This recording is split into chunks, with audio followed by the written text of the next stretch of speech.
they're really trying to support new businesses, whether that be across fintech, health tech, other forms of technology to really disrupt and bring new sectors to the economy. So we've faced nothing but support from DIFC, ADGM.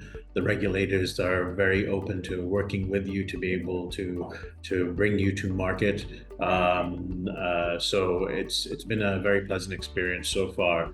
And obviously there's a local VC ecosystem as well that supports you to be able to come through. So yeah, I think that's something that we've been very happy with, and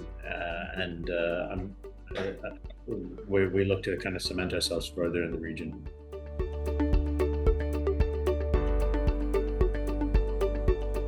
I think across the board, our ecosystems are semi-similar. I think it's a little bit more mature in the UAE just because it's existed for a little bit longer. VC funds have a longer vintage over there.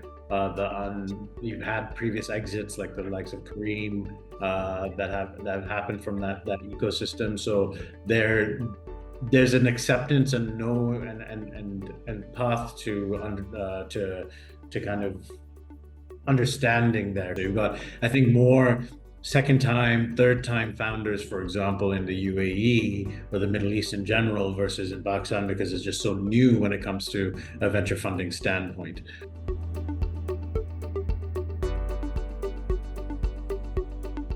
I think the lessons that can be learned is that this is a game of patience and it's long term. So things may not make sense right at the beginning, and there will be blow-ups. Blow-ups does not mean it's a failure of the system. It's learnings that need to be encountered and learned from to be able to further build. So I think the lessons that should be there are really the attitude towards VC and startups of saying that, look, this is not a clear shot. The likelihood of success is also low, and so you shouldn't be kind of, I wouldn't say necessarily celebrating, but it almost feels like that. It's a Schadenfreude version of what happens when companies do go under in Pakistan, is to not then just dismiss the entire ecosystem. I think there are very good companies over here that are building something which is required for the local market. And so you need to kind of have a longer term vision with that. So I think that's one. And two